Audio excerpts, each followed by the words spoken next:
بسم اللہ الرحمن الرحیم۔ میرا نام آیت سروج صدیقی ہے۔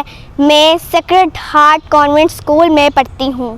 آج میں علامہ اقبال کی ایک نظم پڑھ رہی ہوں جس کا نام ہے مارچ 1908۔ اس نظم میں اقبال نے ایک خوشخبری دی ہے کہ اسلام ایک نظام اور تہذیب کے طور پر دوبارہ زندہ ہوگا، جبکہ مغربی تہذیب اپنی ترقی کے باوجود ظلم کی وجہ سے زوال کا شکار ہوگی۔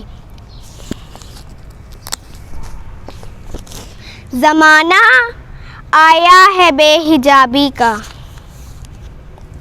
زمانہ آیا ہے بے حجابی کا، عام دیدار یار ہوگا، سکوت تھا پردہ دار جس کا، وہ راز اب آشکار ہوگا۔ گزر گیا اب وہ دور ساقی،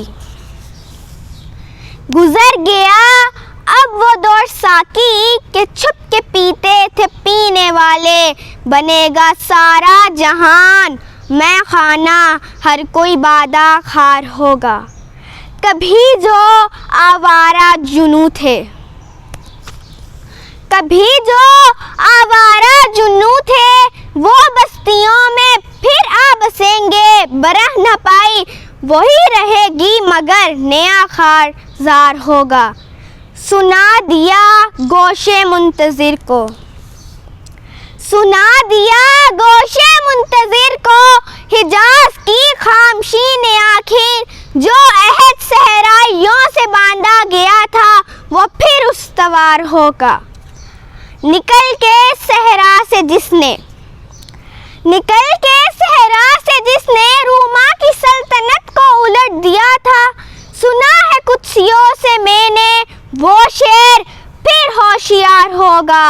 دیار مغرب کے رہنے والوں، دیار مغرب کے رہنے والوں، خدا کی بستی دکان نہیں ہے، ہرا جسے تم سمجھ رہے ہو وہ اب ذرے کم عیار ہوگا۔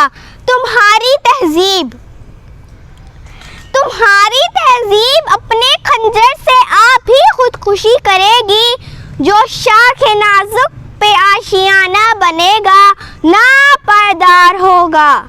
خدا کے عاشق، خدا کے عاشق تو ہیں ہزاروں، بنوں میں پھرتے ہیں مارے مارے، میں اس کا بندہ بنوں گا جس کو خدا کے بندوں سے پیار ہوگا۔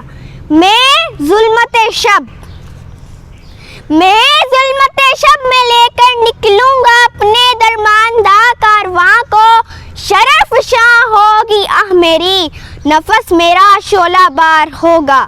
نہ پوچھ اقبال کا ٹھکانہ، نہ پوچھ اقبال کا ٹھکانہ، ابھی وہی کیفیت ہے اس کی، کہیں سرے راہ گزار بیٹھا ستم کشے انتظار ہوگا۔ بہت بہت شکریہ۔